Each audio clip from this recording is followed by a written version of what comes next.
Bit of a bonus upload for you guys. Myself, Lee Kelso, Kyle Pansis, and Carl Levine are all doing a Sabinar, as it's called. It's just a bunch of us Saab YouTubers talking about our channels, our cars, a little bit about YouTube and what it's like. So I've got a bunch of footage from that. I tried to film the whole thing.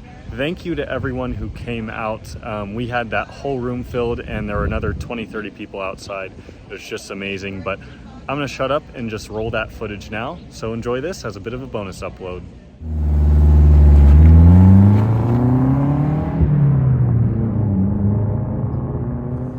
I started thinking about this webinar or Sabinar and went out and asked AI how many YouTube channels have to do with Saab. Now keep in mind, I asked AI what my net worth is, and it estimated at $6 million. So I can tell you, there's a little bit of a problem with AI, I'll tell you that. But according to AI, 333 YouTube channels have something to do with Saab. When I was getting across there, if you guys couldn't hear it as well as we'd hoped, a lot of the channels that we're finding, that I have found here, tell the story of Saab, and they like to go into some of the drama around it. And that's not what our channels do at all. We're more for Saab owners, and a lot of how-to, and encouraging people to take control of their cars. The first taste of success came at the beginning of the 1960s. Heard enough of you. And and get hands-on. That's the primary focus of my channel. I'm not a mechanic at all, and so I just got a Bentley manual and some tools and just jumped right on in. And since then, I've taken an engine all the way down to the naked block and put the damn thing back together again, and what do you know, it runs. So that my message to people is you can do this stuff, and especially with this great community we have, there are a lot of people who are ready to help, as you all know. So that's the point of my channel, and I think of the others here, is we encourage people to get out in the garage and learn something and give it a go. So my channel has about 5,000 subscribers, minuscule in the overall scheme of things. The big dog in the room is this guy, Jacob, and you've been doing this for quite a while. Yeah, so I started YouTube my freshman year of college, just kind of as a hobby. I was looking for something to kill my extra time with between my part-time job and school. And I watched a lot of car YouTube back then. I figured, maybe I should just give a shot and try this. So that was that was late 2016 is when I uploaded my first video. So I'm going on almost 7 years now since I started. So it started with, I think my first ever video was showing how to drive a manual car in my dad's old NG 900, and it's evolved into now me doing rebuilds, manual swaps on my 900, and just, I don't know, a little bit of everything. So stuff on my 9.3, and yeah, so. You touched a lot of different cars. How many cars have you touched on your channel? Oh gosh. Well, out of context, that's a little bit of, and cars I've owned, so I've had my 2003 9.3, the Midnight Blue car. I've had that. I bought that as like a high school graduation gift for myself. So that was right before I started the channel. So a lot of my early videos were on that car, and I still upload, every now and then on that. Shortly after that, I bought my Turbo X. I bought that in 2018. That was at the time kind of my dream car and something that I knew was attainable if I worked hard enough. So I bought that. I had that for about 3 or 4 years, and recently sold that to buy my Audi S3, which I have now. And I picked up my 1988 900 Turbo just about a year ago, actually right before SOC last year. And during SOC, it was about halfway through the manual swap on it. About 5 days after I bought it, a classic 900 showed up at the junkyard near us. And in my 5 years of being in Saabs at the point, maybe I'd seen 3 classic 900s at the junkyards in Phoenix. So I was like, well, I have to go check this thing out, see if there's anything good off it. And unfortunately, it was an SPG. It had everything desirable on it, only 91,000 miles. And you know, it's a junkyard, so you can't buy the car whole. But I grabbed the wheels, I grabbed all the manual parts I could off of it, and I'm like, well, I guess I'm manual swapping it now because I drove it about 10 miles with the 3-speed auto. I'm like, I don't know if I can do this.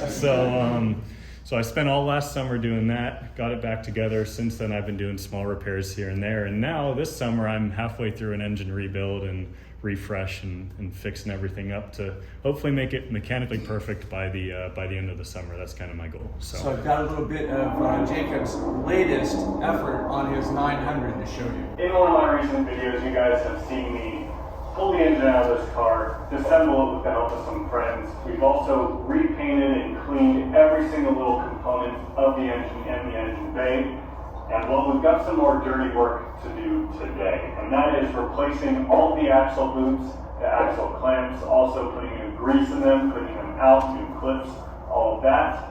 We've also got to do new power steering boots because the power steering boots are completely shot and destroyed, as well as a couple other little things. So without further ado, let's get into it. Next, we're going to tackle our CV joint boots. So I have new boots for both of them. These also come with new circlips, grease, clamps. This one on the passenger side has a crack in it somewhere because it was kind of flinging a small amount of grease onto the downpipe every so often. It was kind of staining the downpipe. And then this one right here, you can see it's just old. So we've got 4 new boots for the 2 new axles. Let's get to it. And so I will let that play while we go through.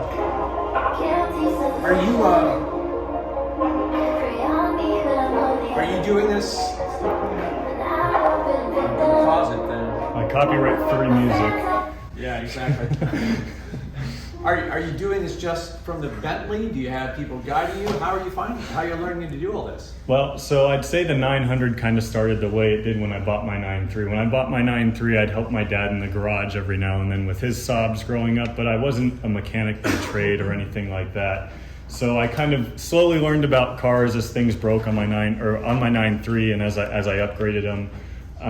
And kind of jumping into the 900 world, it's obviously a completely different car. You know, at the heart, it's still very similar. It's still a car, but there's just so many unique things about this. So to give you the short answer, I've asked people like you. I think I've even asked you a few questions. Todd, who's a big 900 guy, he's helped me through a ton of electrical issues my 900 has had. The Facebook groups. I mean, there's too many people to even name that have helped me with the 900 because I'm not an expert by trade. People think I'm an expert, but I'm just a guy who works on his car and makes videos. So I like to give people the best advice I can, but I use the Bentley manual too, of course. I had one subscriber gifted me one shortly after I bought the 900. He emailed me. He's like, hey, I have a Bentley manual. I used to have a 900. If you want it, let me know. I'm like, please. It'll be so helpful. So I've used that thing for about every repair job I've done. So. Kyle, over there on the other side of the room, has done a number of different cars. I haven't done any classic stuff. Yeah. That's it. 900, 1000. Haven't touched those. He's done a lot of repair. He's shown a lot of people how to buy a junk car, find a junk car, which one is doable, and to tackle it. Tell us about that. I've done a couple co-part purchases, some 9.5s. 2 or 3, 2 of them were the 9.5 Dame, which we rebuilt. One had like a front end accident, and one had a rear end accident. I purchased a Turbo X off of Copart, which was, it seemed like a lucky find. It ended up being a good find, but it had like tons of work to be done to it. We did the entire suspension, drivetrain, all that. Had some rust. Thankfully, the guy who purchased the vehicle followed the channel, so I didn't have to he followed everything. It was already disclosed of what was going on underneath the skin, which was good. And then I purchased a couple of 9.5s. One with them was on a farm, which was like sitting there for like 2 or 3 years. I bought it for like $500 before COVID, and it had like HVAC failure. You know how there's that harness that goes over the cowl inside. Anybody follow that? Or anybody have a 9.5 that knows about it? So they stopped driving the car, and I went and turned it on. It had like the standard 9.5, the engine chatter from sitting, the oil not being pressurized, and then drove it, and I was like, all right, I'm taking this thing home, and and ended up selling it to a Saab enthusiast up in the Boston area like a month or two later, which was great. We saved it, and it ran great. It was a phenomenal ride. And then one of the latest ones is another 9.5, an 04 Aero. There was another Saab enthusiast who had it up in New Hampshire, and the car came to me. He gifted it to me because the condition of the paint was all faded. It was leaking coolant, it was leaking oil. It had a check engine light. It couldn't pass in state inspection. So he kind of just like gave up on the car, but wanted to see it on the channel because he knew we could probably take it and save it, which we did. And we're still driving that today. It has 256,000 miles on it. So we're driving it like 20 to 30,000 miles a year, and it's a phenomenal car. You know, turn it on, it goes, air conditioning and the heat works, and it's amazing. He's also got a newer 9.5 that I think. Oh yeah, forgot about that one. Yeah, and it's got a little something special. I spent like $180 or something, and I bought this tool, this gadget called the Wind Booster, and it really is absolutely so easy to install, pretty straightforward. You guys can see this; these are like standard Saab clips, but they're there's a clip like this that's hooked into the electronic pedal. So we're going to unhook that and reinstall this into the factory slot on the pedal, and then the other side of the harness that's on the pedal now will just go right into here to power that up. And then this unit, this cord here, will plug into this screen. This screen will allow you to control the different settings. We want it in sport mode, sport plus. I'll probably put it in race mode here. Oh man, I noticed a huge difference. This thing runs literally night and day. Holy smokes. Stay tuned, guys.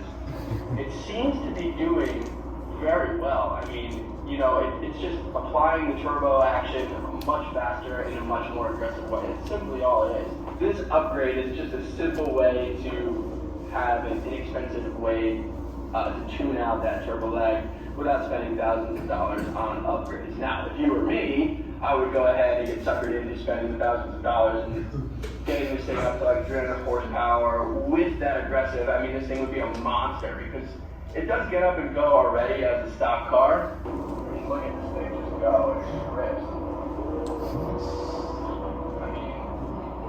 I mean, I'm literally putting the pedal like a 0.25% down, so this thing moves, guys. I would give this product, like, I don't know, you can't get better than an A++. This stuff is pretty freaking phenomenal, the way this turned out, and for $180, really changed the entire car. And I would venture to say this wind booster tool is definitely best for all turbo applications. So if you have any car with a turbo, this will help you out.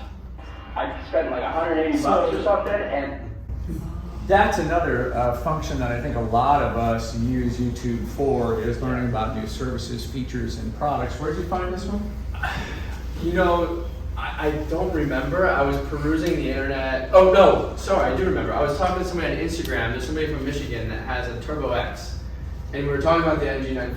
My wife drives that car. That's her car, right? And so she was complaining about the turbo lag. So we were talking about it, and I was like, yeah, you know, it's got this turbo lag, and it doesn't have a sport mode button, which if anybody has the sport mode button, it usually just makes the pedal a little bit more aggressive. So he explained to me the product, and I just like right on the spot purchased it, installed it, and it immediately, you know, you put it in race mode or Sport Plus or whatever, it just eliminates that lag time from pressing the pedal to getting the turbo action, which is great. It changes the whole car. So that's one of the cool things about these cars is all the tuner guys are coming on board, and you saw them out in the parking lot there, and really doing some interesting and fun things with these cars, and they're really using YouTube as a place to go and not only learn but also show what they've done. Carl has a deep history with Saab. You sold these things new, right? I did 25 years ago. Saab kind of impressed on me as a young kid. I was probably 12 or 13 years old, and my neighbor had just bought a 93 900S convertible, and I had never really paid much attention, but I was outside in my yard doing something, and I just I heard the sound before I saw the car, and I said, "What is that? I need that in my life." And so, as a very young kid, I would ride my bike to school, and this local Saab dealer in town was right on the way, and I'd swing in through the parking lot every day and kind of check out the 900s, poke around. And one day they like took notice of this, like, "Do you like want to check out a car?" I'm like 14. I'm like, okay. And ended up like making fast friends with the team down at that dealership. And by the time I was driving and was looking for a job, I had gone in for parts one day, and the owner of the dealership's like, "You want to be a lot attendant?" I'm like, okay. So I showed up that Saturday, and he taught me how to wash a car properly. And about 2 years later, one day the sales manager came to me and said, "All of our salespeople quit. Can you like dress a little nicer tomorrow and maybe move some metal?" I'm like, I believe we have a deal here in principle. What's the best you can do here? So I showed up and I started selling Saabs when I was 18 years old. So this is right about the time. This is the year 2000. So the Vigan had been out for a year. I was a lot attendant when that car came out. The sales manager told us anybody caught driving this car would be fired immediately. So it was kind of a trap one day. The service manager comes to me and says, "Oh, we sold the Vigan, but somebody says the transmission linkage feels funny." I'm like, "Is this a trap, Paul?" But I took it up the highway and pegged the thing in third, and I was just like, "Okay, like this is all right."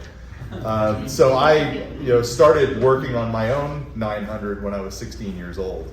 So I had a Bentley manual bucket of tools that like my old man had collected over the years. He had very few metric tools, so I had to go and make that investment. But just kind of learned by doing. And for the last 25 years, I've just been picking away at these things. I've had 34 Saabs in 25 years. How many? 34. Wow. The majority are classic 900s. Second is 95s. Yeah. So definitely done a few things with 95s, and just picked one up at the auction not a month and a half ago with a seized motor. So coming up next on my channel, rebuilding a V235. Well, what I found out there on your channel recently was something that I think we're going to talk about in a second, and that is the importance of sharing what we know and how YouTube can do that. Here is an inner driver that I just removed from a transmission out of my shed. It had 146,000 miles on it, but it came out of a 900S. So S, this is the part you don't want to lose. There's a little spring that goes in the end here. Don't lose that. So this came out of a 900S. So 140 horse version, not the however many Freedom units this thing makes thanks to my detuning. But what you're looking for inside here is grooves on the inside of the driver. Now, this has none. This is completely smooth, feels good. The one that's in the car has a pronounced divot where those inner drivers have worn through. And because the drive shaft sits directly underneath the exhaust manifold, it's not much of an issue because that manifold kind of goes down and out, and then the turbo goes right under it.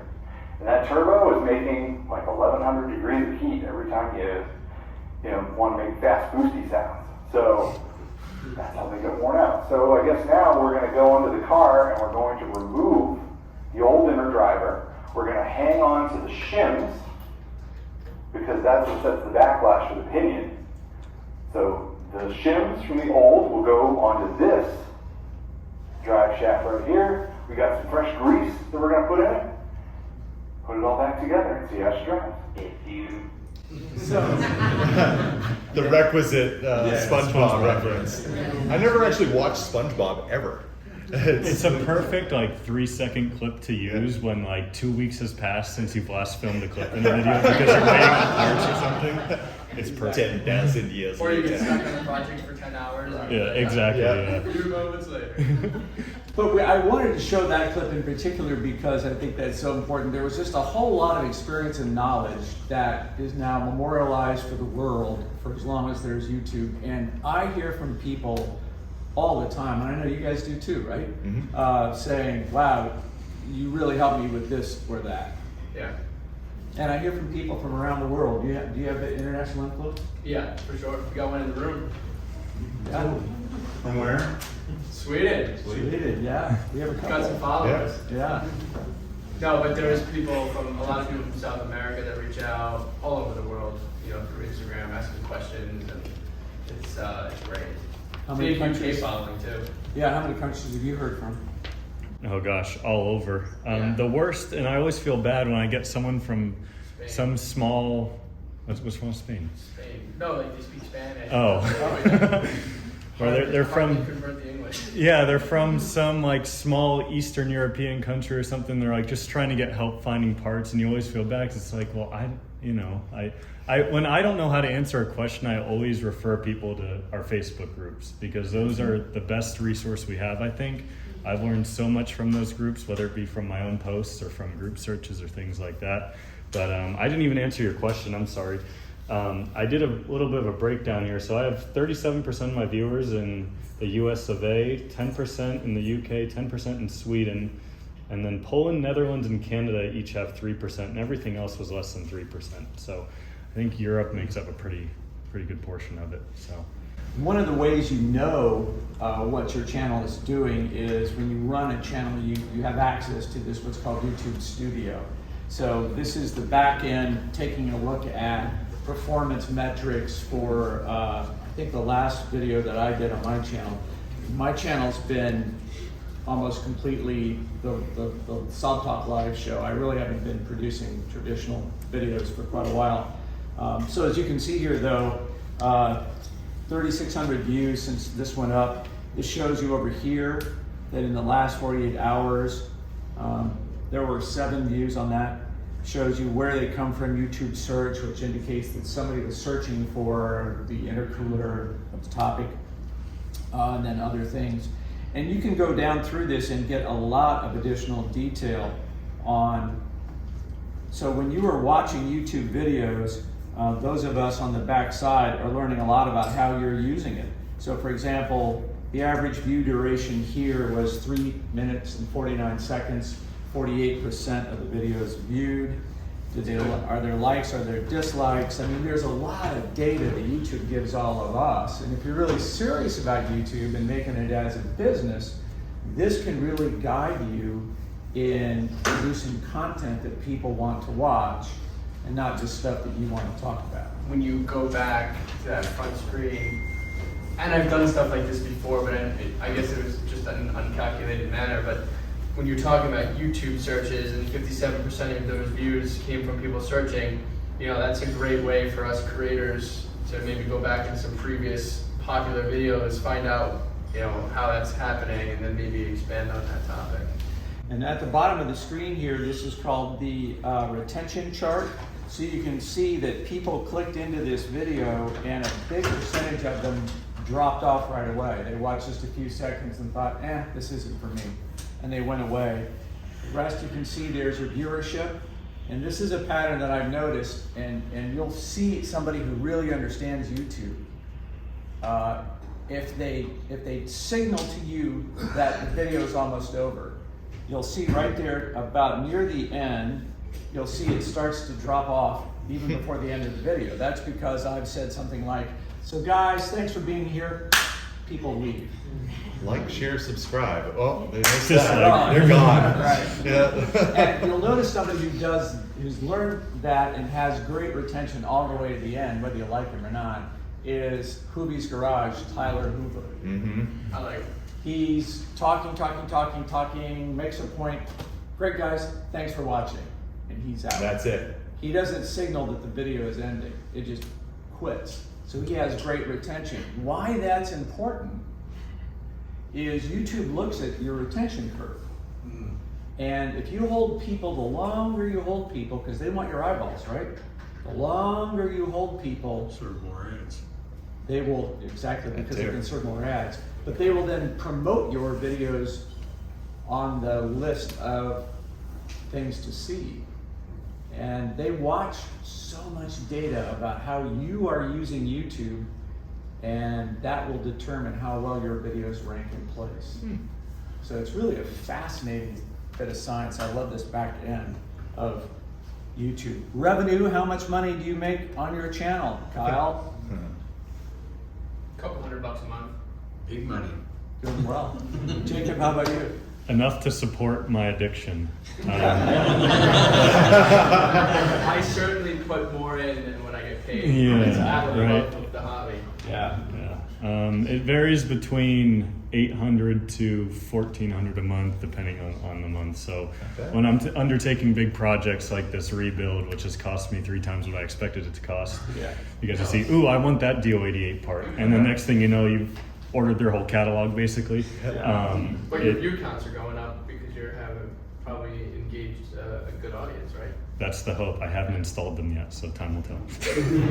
So you're investing in potential views, which would be potential revenue. And how about you? I think I owe YouTube money at this point. 80 subscribers and counting. Well, you can see this video has generated an estimated $14 in revenue since it was produced in March of last year. Wow, you can almost buy 2 bottles of water from the Amazing. But some guys are doing really well. So this is Tyler Hoover's. This is a website called Social Blade, and you can put in the name of a YouTube creator and it will kind of do some ranking. So you can see that he has an estimated yearly earnings of $100,000. Now that's before brand deals, that's before all that other All the stuff he does with Barrett Jackson. Right. Divorces aren't cheap. You got it, right. That's Yeah. Oh. Yeah, so that one is interesting. And then one of the big guys that does really well out here is WinWiki. Oh, VinWiki, Ed Bullion, yeah. Do you guys know VinWiki? Have you watched his channel? This is actually a really interesting and compelling channel. So a lot of the guests that he brings on are people who are like inside of, either like car dealership world, the service world, or even racing. So a lot of people just telling interesting stories that, kind of more, non-traditional, compared to the content that we're creating here. See that estimated annual earnings, $1.7 million. That's probably on the conservative side too. Yeah. Very much so. Yeah, I know when we were discussing what Social Blade said versus what we make, it was even underselling what us small guys make, which By is like what, 40-50%. Yeah, so I imagine he's making significantly more than that. You could be doing 3 or 4. Right. And just while we're at this, Oh, come on, Scotty Kilmer. It's a good I want to show you this. I thought he died. Do you guys know Scotty Kilmer? That guy's got energy I've never seen before. He kind of super sucks in my estimation, but look at that. He could be making a couple $1 million. Wow. Generating what is really kind of bad content. How about Tavares? Yeah, We got Tavares. Tavares. Anybody follow Tavares? Yeah, all right. He flooded P1. Yeah. So here's Tavares. How about Cletus McFarlane, Goon Squad? Yeah, I didn't chase all them Little down. Freedom Factory action. Love that guy. There you go. But you can see if you are able to devote the time to make YouTube a career and you get a feel for what people want, you find your niche. On YouTube, the saying is the riches are in the niches. Yeah. So if you're doing content about everything, then you don't really have an identity. And that's why people who focus on a brand, on a model, on a make, tend to do better. Tavares, his gig is he restores hypercars, this crazy stuff that none of us are ever going to touch. He's doing a flooded P1, McLaren P1 right now, a $2 million car. And the parts list, I saw one video, is just on some minor stuff, was $78,000, just for little bits and pieces and that. He said he mortgaged his house. Yeah, he did. Yeah, to get that. You think he did? That's what he said? He said it. Yeah. Well, and it may pay off. It may pay off. It probably will. Right. So now there's all of that money that some people are making against the time factor. How much time do you think you put in on YouTube? I mean, It's more than a full-time job Yeah. for guys like that. I mean, they're Yeah. every day. they're 100 hours a week. For me, it could be 10 to 20 hours a week. During COVID time, when I was pumping 3 videos out, I was probably 30 to 40 hours. Wow. Because I was putting 3 videos together, Sometimes you can squeeze 2 videos in one day. That is a thing, when you're doing multiple topics on a car. But I try to commit at least 1 full day a week to a video. I try. These days it's getting a little hard, but. Yeah, it is a big time commitment, and after a while, it does wear on you, and that's where a lot of guys just kind of fade. That was my deal. I kind of faded. Trionic 7 faded out. Trionic 7 was an awesome His channel. channel's Yeah. great. He has a great channel, but I think you know him? Is he local to you at all, Marcus? Yeah. I don't know. Well, sometimes you just gotta rebalance. What a turd. I want to take some time today to kind of discuss something I don't ever really talk about with my regular life, but I feel like I'm getting to a point where I just can't do it anymore. Between things I need to do with my normal life, whether it has to the home or just living by myself, having to take care of errands and things like that, whether it be working, a full-time regular job, or just everything in between. I just don't have time to put out 2 quality videos a week that I'm happy with. And so, what are you gonna do? I've always thought quality over quantity is more important. So this was kind of at a time where I don't know how I did 2 videos per week for so long, but I realized I'm kind of starting to put out stuff that when I upload something, I want to watch it back and be I would go on YouTube and actively watch this and enjoy it. So just getting to a point where there are some videos I was this is really just I'm just uploading it just to meet a quota. You're basically. checking a box. And I was kind of I need to focus on cutting back and producing higher quality videos that are longer, more stuff happens, and that people are going to enjoy more. So.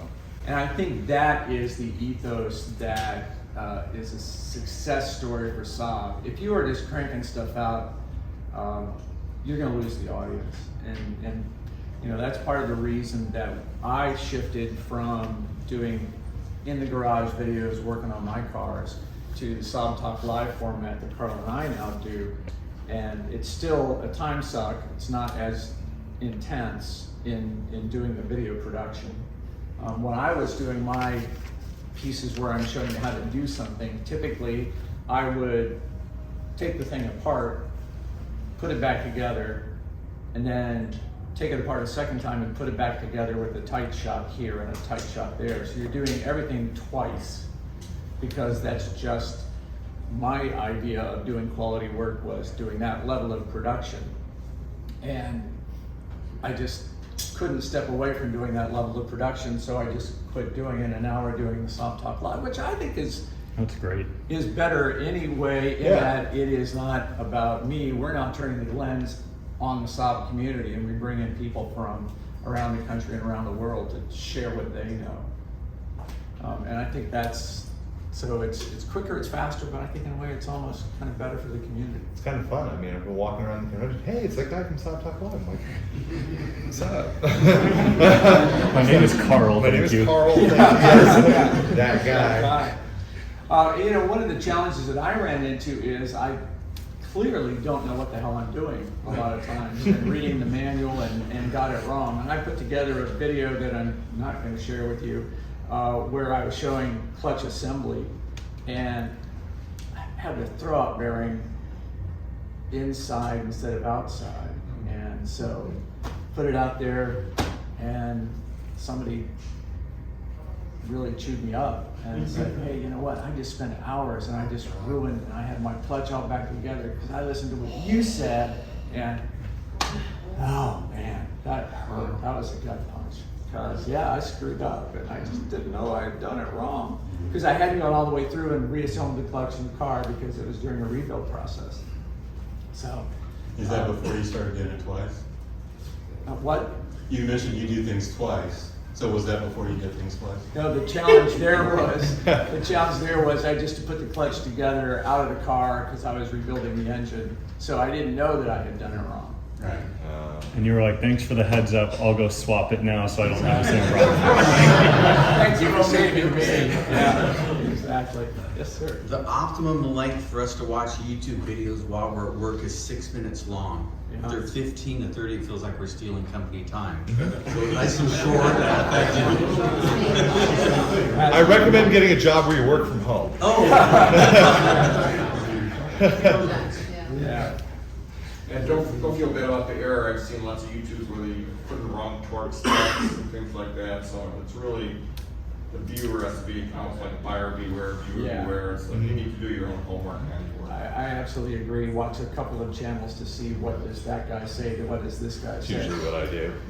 Saab Central is amazing. Yeah. I don't know if a lot of people use Saab Central, but I've been using it since before YouTube was even a thing, and it's very resourceful.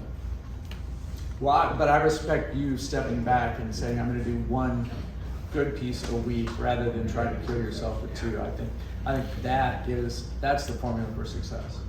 And you want to make sure you're enjoying what you're doing, whether it's your job or anything in your life. So it got to a point where it felt like a second job, and I don't want it to be a job. You want it to be something you enjoy. So YouTube University is just so powerful now, and that's one of the reasons that we've been talking more about the need to document a lot of Saab knowledge. There are old guys, Demi, Thomas just died not too long ago. He'd been a Saab tech for 40 years, and all that knowledge just left with him. So if there is something that you know how to do in the Saab world, man, get it on videotape and stick it out there for all of us in the Saab community. We're going to try to figure out a way to document a lot of those tips and do that. I don't know how we do that as a community, but I think we need to. I mean, I think you have a good start here. You have multiple cars, multiple projects. You've done some tremendous stuff. done just about everything on the NG93s at this point. Yeah. Whether I've wanted to or not, it's happened. So. What questions can we answer for you at all? Anybody? What YouTube channels are you watching? Watching us. Okay. Okay, well, that's a good start. Memphis? Oh, Memphis. Oh, his yeah. channel is amazing. Boost Life. Adam Cinder. Yeah. Those are too long. They're too long. I don't want a 30-minute video. Really? I feel like his videos are pretty short. 20, 10 30 to minutes. 20. 10 to 20, yeah. Long? Yeah, they're too long. One that I watch is Sam Crack. Oh yeah, he's awesome. Oh, he's good. It's just like the guy is, he finds Relatable. the cheapest cars out there and he turns them around and I don't know what he's making, how much thinking he's got. He's relatable too, because he's like, I don't want to take this to the Aston dealer and pay Yeah. $3,000 for this program or Yeah. something like, so it's cool to watch As far guys as that car are, stuff, and then there's another one, I don't know what, I can't remember the name of it, but it's an older 40-ish guy. He's got a junkyard.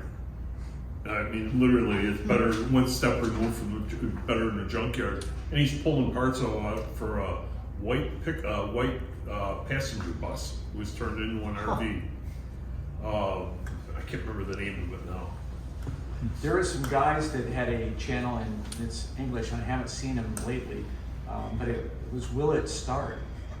Oh, I've seen that one. Yeah. Yeah. It's like a That's one with the barn finds and stuff. Yeah. One of my recent, I say recent, it's been like 2 years now. M539 restorations. Yes. So even though it's all BMW content, Yeah. the guy's super relatable because he's just having fun out in the garage. And his editing is phenomenal. I mean, if you watch this, he has these jump cuts and he must just run multiple cameras while he's working and then just stitches all the content together. So anytime he just makes a funny quip or he'll be breaking a fastener loose and he'll scream it'll just cut to that. But everything's just really pieced together nicely, and it's even though I don't work on BMWs, it's wow, this is really detailed, and I learned something here. So He's entertaining and One of the things to speak to his length of videos thing, for those that don't know, you can turn up the speed of YouTube, Yeah. and then some of the contributors actually indicate different sections of the video. So the title says this, and you don't want to watch this before, you can go straight to the thing you're actually looking for. Absolutely. Yeah, the indexing. Yeah, they have like a little wave chart. It's like, oh, here's where everybody Right. There you picked go. up and watched it. So, It'll help efficiency of time. what is the chasing? How do we cut to it? YouTube is the second largest search engine. I believe it. So people use YouTube as a search engine. And so I think that's one of the other reasons that people find our channels is because they're not necessarily looking they're out Googling, how do I fix this? And your channel pops up. So that's one of the reasons that as you're a content creator, you want to make sure that you have a very detailed description and that you upload a transcript with it, because then all that is indexable and searchable. So if you guys are trying to solve a problem and you're not, of course you are, you're using YouTube as that way. But it's just fascinating. I just get so deep into the weeds as how YouTube has put together all the tools for this. There's some other tools for YouTube coming down the road, but the big trend right now is that when you get above a certain threshold because of the production demands, people are hiring editors. And you can hire an editor in Bulgaria, Romania, Russia, and all those places to put your video together for you, and it's $30, $40. It's cheap. So you just dump all that video into the cloud and have them put it together. So when you see people cranking out a ton of videos, they're not doing what we're doing. They're not editing themselves. They've got a production team that's guiding them to walking it forward. Yeah. All right. Yes, sir. I am curious about how you fill time when you have a specialist channel like this and you're focused on Saabs. And I haven't seen this come up much with your videos, but what happens when you don't have a project going on right now, or maybe you do, but it's a car you've already done this project before. Yeah. So how do you? That's why I'm having a tough time right now, because I love the 9.5. I mean, I've been debating about purchasing a car and doing like a performance build. I haven't done something like that on the channel. I know it's been done out there in the ether, and there's been interviews and stuff, but nothing that's been documented step by step. So, back and forth on things like that. I mean, for me, I'm in like a tough spot with that for sure. So, you have to like keep buying new cars, different things. It's a lot. That becomes the thing too. It's a lot. There's a channel, Auto Auction Rebuilds. Yes. And the guy for years has been going to Copart and Yeah. has changed his format probably a dozen times. Yeah. And like when he first started, he was just very humble. He's like, "Hey, I just bought this car at the auction. I'm going to fix it and I'm going to sell it." Cool. Like, here's 3 videos about a Saab 9.5, and that's actually what got me involved with that channel. I was like, oh, he's doing a Saab and he's in Oklahoma. Like, Yeah. that's interesting to me, and let's see what he thinks of this car. And goes through all the same diagnostic steps, maybe a little non-traditional from what we're all used to here, but. I was like, oh, this is cool. And then like I subscribed, and he's like, okay, well, I bought a little more expensive car, and then it turned into I'm starting a dealership, and then it turned into the city just took my dealership away, and I'm building a new house. I'm putting a shop up there. I bought another house. Like it's gone through all these like permutations, but now it's like all he does is just he walks around Copart, videoing cars, and then buys like maybe 3 or 4 cars a month. Goes through them, and on the weekends records content about actually fixing the cars. So during the week, his content is, hey, I'm at Copart, hey, check out this Ford truck, oh, it looks like they hit something, that really sucks, oh, it still starts, good window works, like go through the whole gamut of like, let's go look at cars at the auction, which then turns into, well, I bought X, Y, and Z, now I'm fixing them. Then a week later, it's like, I bought too many cars, I have $70,000 worth of cars sitting in my house, what do I do? So he's very good at crafting titles that make you like intrigued, but it's kind of like Boy Who Cried Wolf now. It's like, oh look, Randy bought 7 more Maseratis. It's like, it's unfortunate. But to that point, like to keep content rolling, that's what he's done. I mean, he's just even like Goon Squad, if anybody follows them, they're always buying wrecked cars and building them. Yeah. I've Watch been JR Go has been I've working been- on a house yeah. for like 2 months. I've been watching them since 2018. They're like 200,000 followers, and they have like 2 or 3 million. So it's kind of really cool to watch the progression. Yeah, agreed. Where are you at? You're close to 100,000. You're gonna get that silver play button. That's always kind of been my goal, but the growth is so slow. It's going to take another 3 years, I think. It's gonna jump after this meeting. I hope Like, so. share, subscribe. Everyone, take out their phones right now. Well, so that brings up another point. The algorithms on YouTube are always changing, right? In the last the last year, it's changed dramatically, and I think some of it hurts the smaller channels, like for mine, and for yours, for instance. You know, there was a time, especially in like 2019 to 2021. You know, I bought the cheapest. You know, I was running those lines, and bought the a YouTube broken. algorithm was just picking that up. And if I just put the word cheap in a title, it would, you know, I was collecting all these views from all sorts of different algorithms, and they changed that, you know, like that whole thing died down, and all of the channels that blew up all the big channels that blew up even more during that period are now big enough where they don't need to make any sort of trendy titles, and like, so that it all got diluted, you know, it's odd. Episode 4, I bought a rare $800 non-starting Saab 9.5. Is it a dumpster fire? Most views of any video on my channel. By like 8 times. What year? When was that? A month ago. Yeah. And how we put it? So it got. So, again, I have an extremely small channel, so that only had 842 views. That's a lot. But the next episode, episode 5, my rare $800 auction Saab 9.5 Aero has a rather large problem. And the thumbnail is just me with the car in the background, and it just says fail. So Your Facebook 530. page recommends your videos. Yes. Yeah. Let's go. Did you get good views on the second one? 533. So it kind of It dipped a little. And of course, yeah, the inner driver video, you know, replacing a worn inner driver on my 1993 Saab 900, 89 views. Posted 5 days ago. So I mean, Pretty niche. So again, I think that there's still that little bit of like people like want to see like drama. They're like, yeah, it should be like, Yeah, that's a buzzword. yeah, exactly. It's like replacing my disastrous Negative driver sales.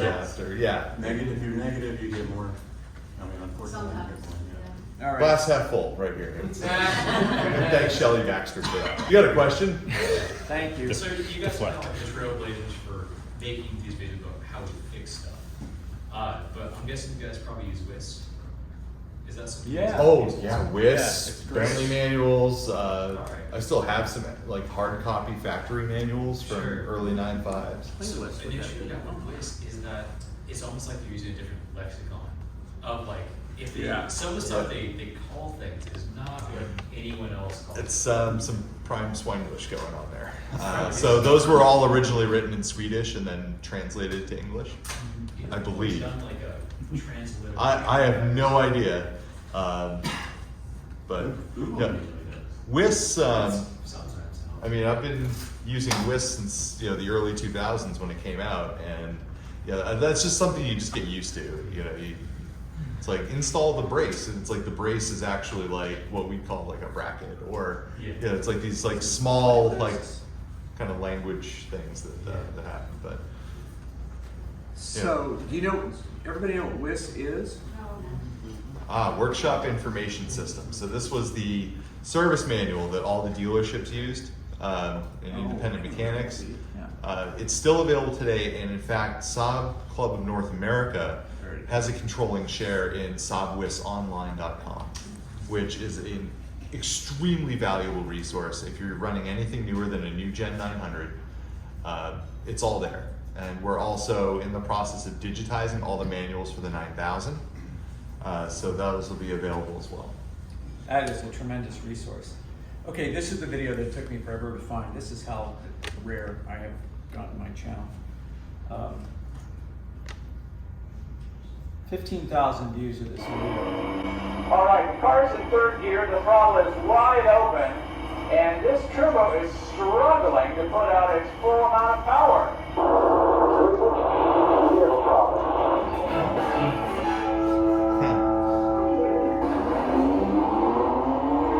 So I go through this video and I read the Bentley manual on how you check your bass boost and all that kind of stuff. And I don't know what the F I'm talking about in most of this video. I believe it's accurate because it's out of the Bentley manual, and I'm following the steps and saying, okay, connect this here, do this, okay, now do that, drive, put it in gear, okay, great. And now, here's what happens. I don't understand why. I don't know what the problem is. Mm-hmm. I really didn't know any of this crap, but I thought, oh, you know what? A turbo boost test, yeah, that'll get views. And so after this video, and it went up, and I watched the video, and people are responding and asking me a bunch of detailed questions, and I'm going, I am an imposter. I don't know what the hell I'm talking about.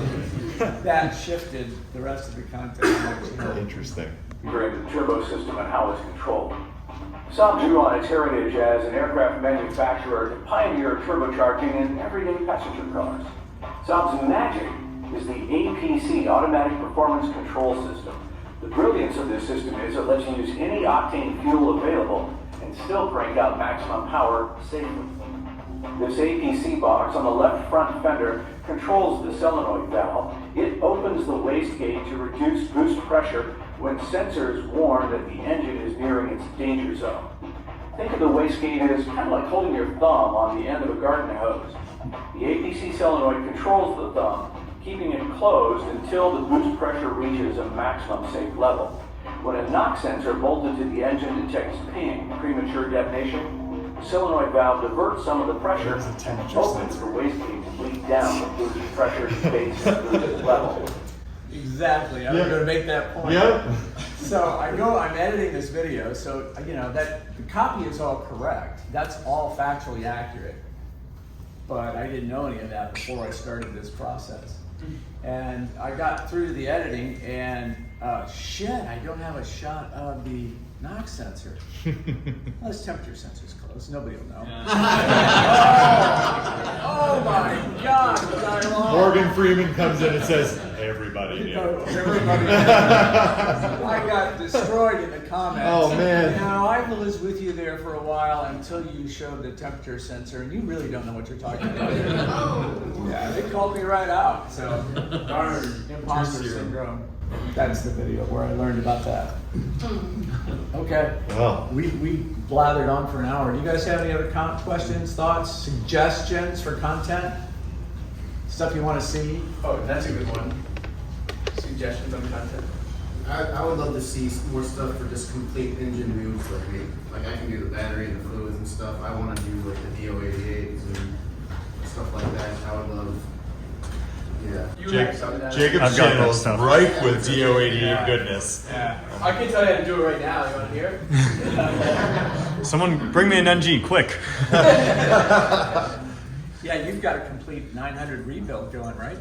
Yeah, so I'm trying to do that as detailed as I can. So we just got the bottom end back together. So with all the new bearings and piston rings and stuff, it's my first time doing that. So I've got a really great friend who rebuilds Saab motors on a yearly basis, it seems like. So he's been kind of showing me how to do it. And as he's teaching me, he's also teaching people who watch. And I'm getting that hands-on experience of learning how to do it at the same time. That's in the 9.3. I got it. There you go. He'll see you in the parking lot after dinner. Wait, have you done a video on that though? On the intercooler, yeah. Yeah. I was just gonna say, I Jacob. saw the video. It's just I've never checked the front end of a car before. Oh. Man, get out there. It's not that hard.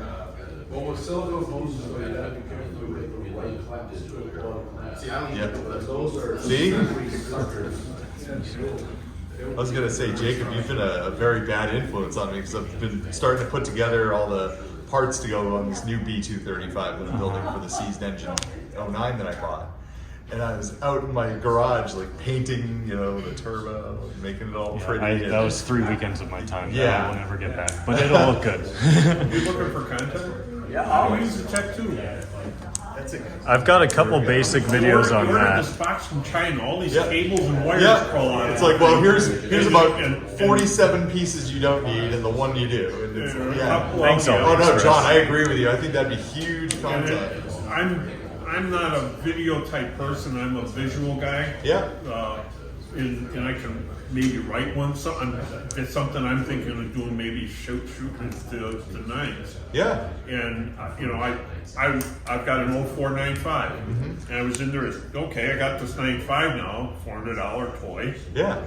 And I was just, oh, cool. I got to check engine light. Let's see what it is. Right. Oh, it's a turbo bypass valve. Okay, it's a turbo. It's the hose popped off. It's great. And I'm in there, and it says, okay, let's see what we can do. We can get the key remote to open all 4 doors at the same time. And I came across one in there that's a speed related thing that locks all 4 doors, which is like, that's a cool feature. Yeah. Wait. Actually, Trionic 7 channel used to do a lot of that, and he kind of stopped making videos. But yeah, I think about it. I mean, I've been playing with the Tech 2 since it came out on these cars, and was reprogramming and marrying and divorcing radios, you know, at the dealership back in the day. Like, yeah, that's there's a something lot I'm of gonna stuff. probably end up doing. I'm going to buy the Kenwood thing from Jeff. Nice. And put it in there, and I'm going to have to become a preacher and do a marriage and divorce now. Yeah, it's always good to divorce those radios before you take them out, because if you do end up selling it to someone else. The radios are still in good shape. Oh yeah. There's one more channel we forgot. Jonas, that's doing the brutal drive. So one quick thing, I want to answer the rest of his question because we kind of got sidetracked. DO88's website for all of their products, they have on the listing for the intercooler, if you scroll down, they have a link to a PDF that shows step by step with arrows and everything. Yeah, so I'd recommend using that, and then maybe use what I filmed to help supplement it, but that should hopefully give you like exactly what you're looking for there. And I think they also send it with the intercooler. I don't know if you've bought it yet or not, but okay. Do they also call you a genius when you buy those? Yeah, I love the little sayings. Yeah, the little sayings on the labels are making. I'm way in the back corner by the commies. Yeah, I can work through it. Yeah. Parking lot shenanigans. It's where it's at. Guys, thank you so much for being here. Yes, If you have thanks, any questions, everybody. comments,